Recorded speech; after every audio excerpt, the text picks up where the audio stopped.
Hello and welcome to another episode of In Conversation with Rashmi. Today I have three wonderful guests who are our local heroes doing so much for this community, the hospitals and frontline workers. So I have with me Trina Bueckert, Stephanie Patten, and Catherine Fox. So thank you so much, ladies, for being here in this and being a part of this conversation. It's a pleasure having all three of you here. Thanks for having us. So, Trina, I understand you were the brains behind this whole project. So, can you tell me what is it that you came up with, and how did this whole initiative even begin? So early on, when the pandemic was first declared, things at the hospital changed very quickly. And I'm a medical lab technician, so I go into the patients' rooms to take their blood. And when we had our first positive patient, I ended up having to go into the room and notice that the nurses and the x-ray technicians and everybody had their hair covered with scrub caps. And my department didn't have anything like that. So I felt it was really important to make them for us to help keep us protected. And when I first asked a couple of my colleagues who worked in a high-risk area if they thought that it would benefit them, they said yes. So I started initially just making them for my direct colleagues in my department. And quickly, different departments like the nurses and everything kind of caught wind of it, and they wanted them as well. So I kind of expanded from there. I got in contact with Catherine early on, and her and I kind of collaborated to come up with a pattern to make them. And then we got overwhelmed and kind of just asked for help, and it just grew from there. And Catherine, you didn't know Trina before you got involved with this project. I didn't actually, so I've got a couple of new friends out of this whole adventure.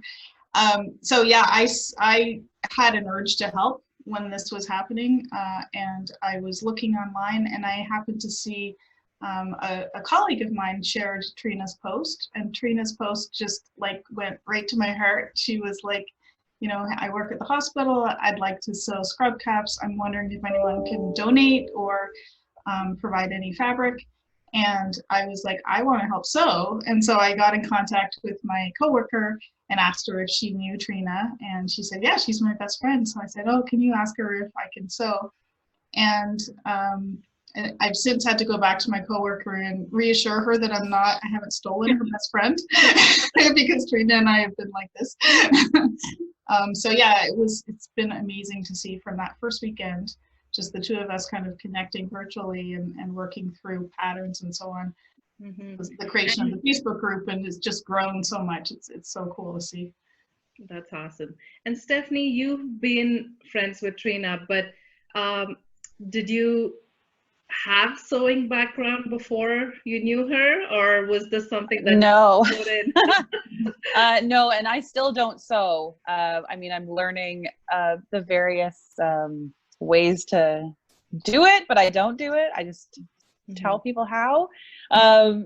No, I'm just basically running the materials, picking up the caps, and talking to people who are wanting to help out. And you have hired people to do this on a volunteer basis. How's Right. that going?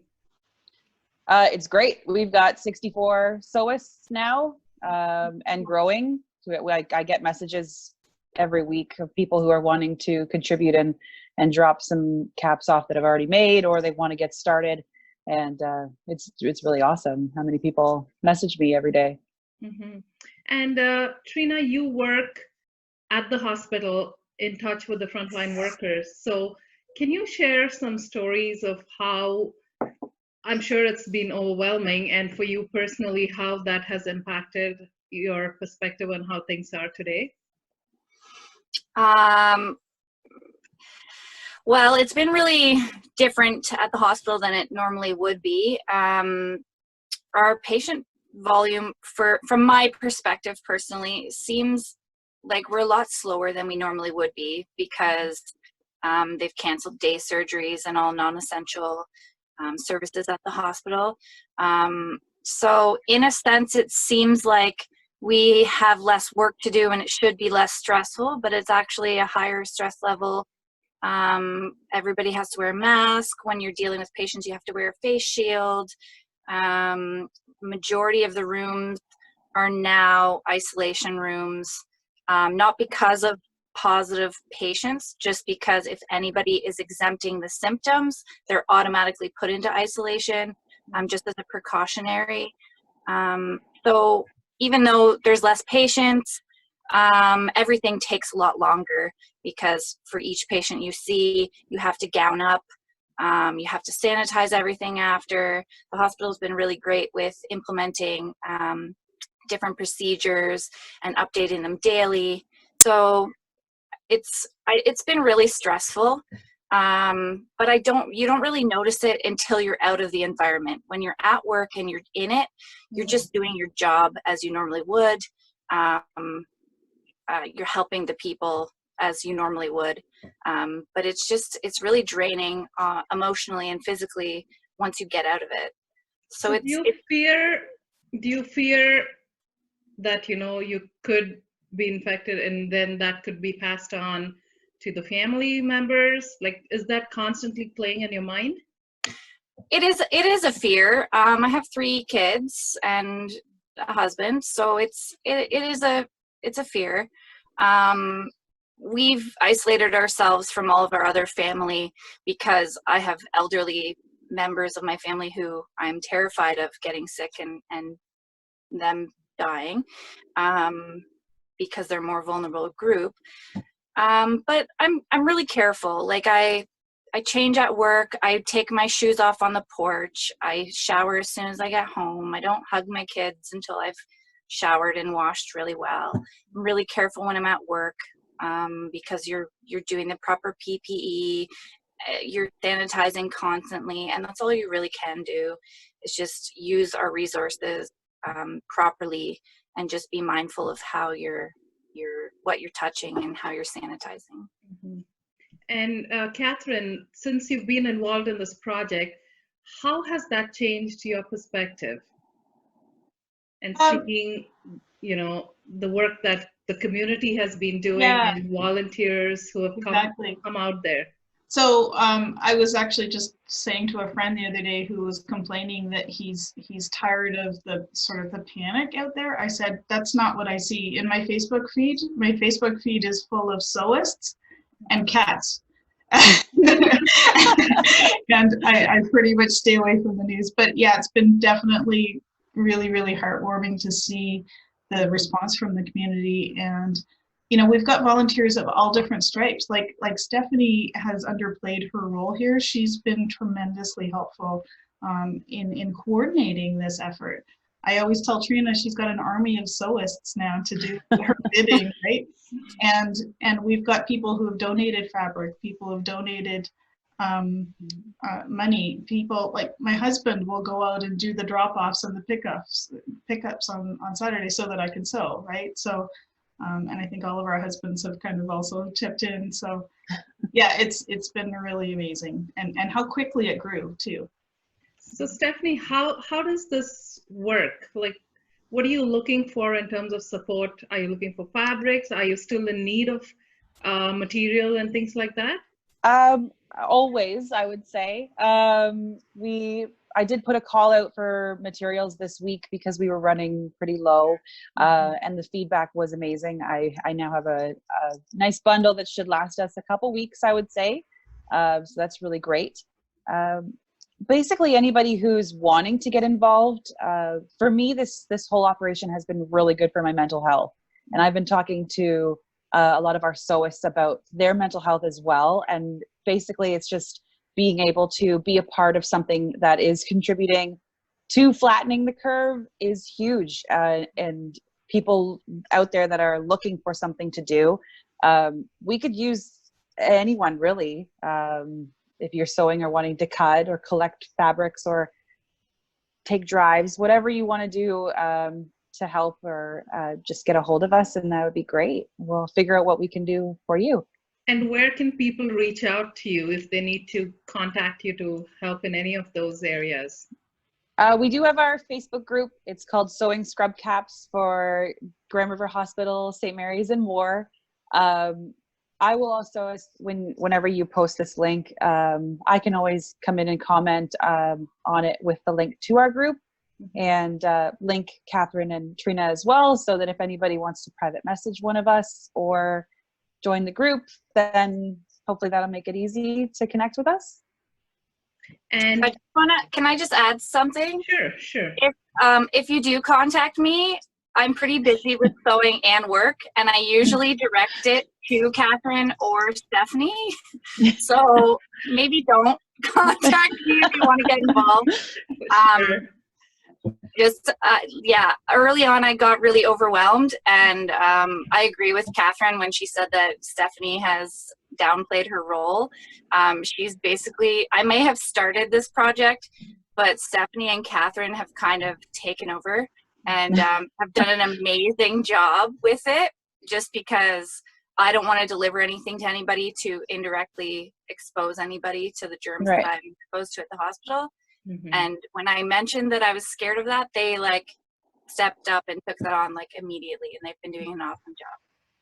So I'm going to put this question out for all three of you. Anyone can answer, but I know, Trina, you're closest to the hospital community. So you also supply these caps to different hospitals within KW area, right? Like St. Mary's and Cambridge Memorial, I'm assuming.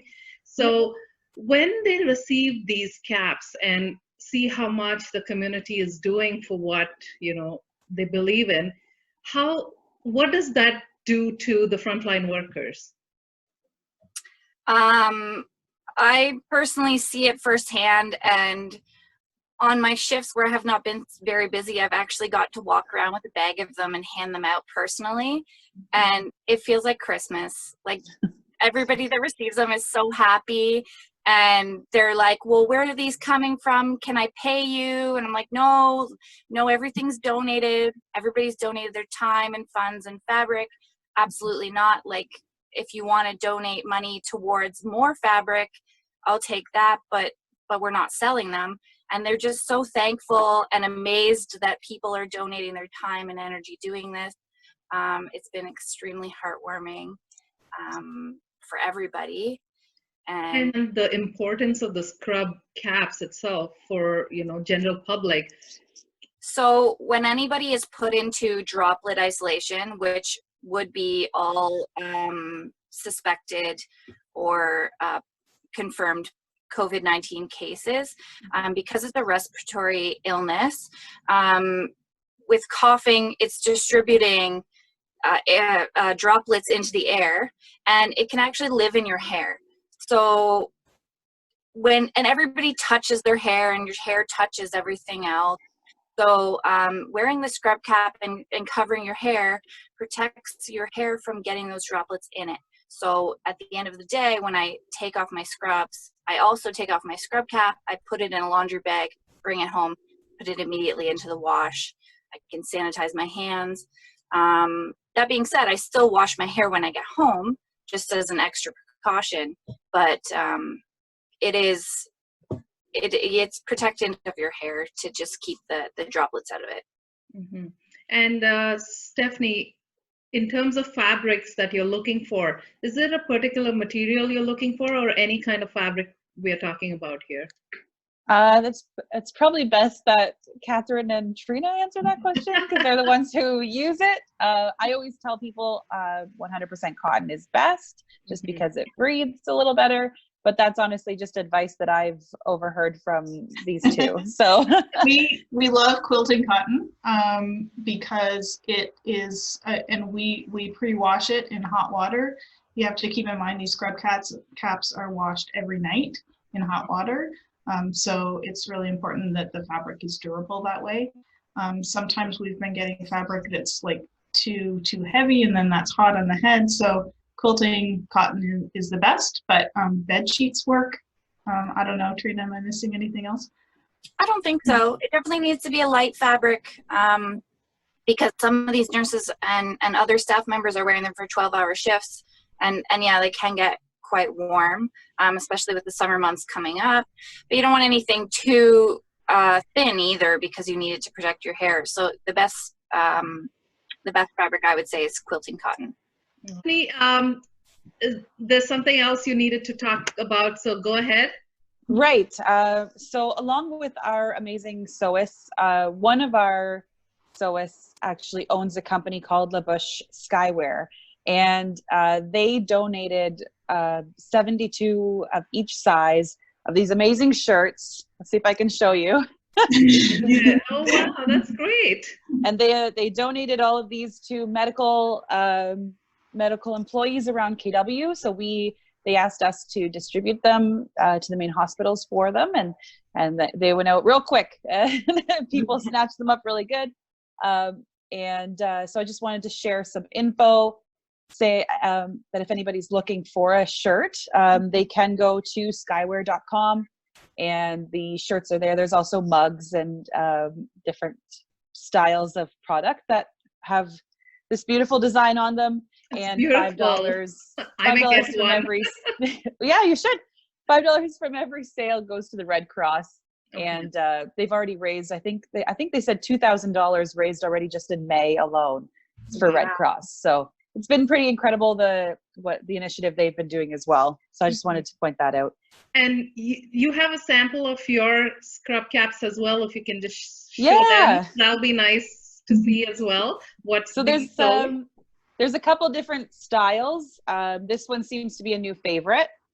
It has the beads so that people can put them on their heads and tighten them this way.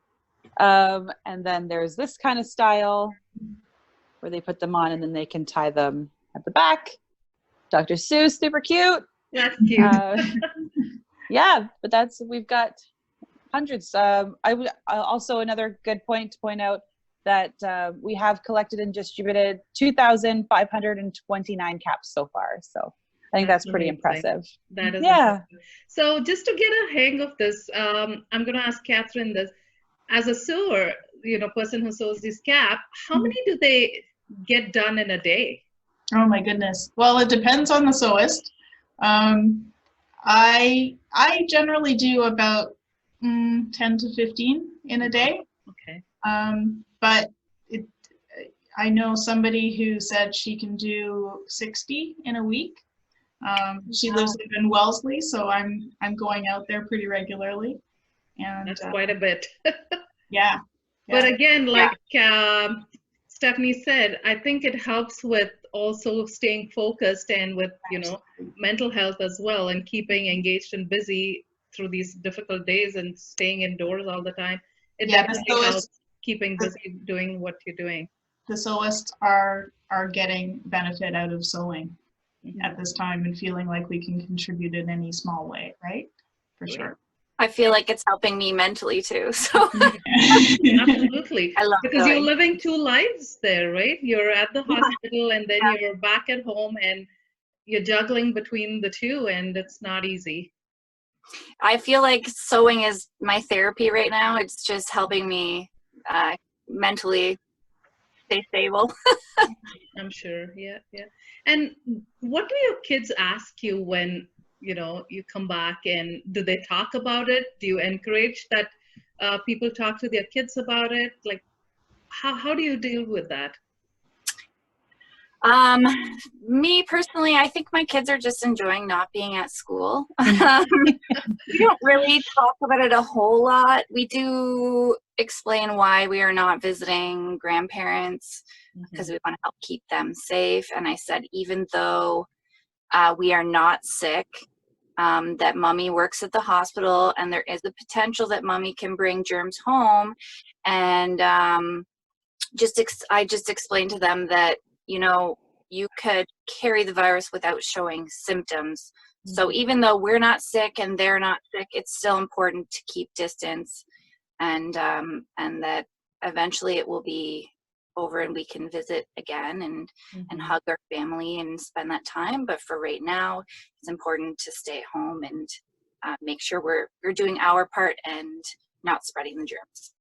to reach out again can contact Stephanie or Catherine. And like Trina said, she's going to be busy at the hospital. So thank you, ladies, again, and stay safe, stay healthy, and we'll connect again soon. Thank you so much. Thank you very much. Okay. Thanks, Rashmi.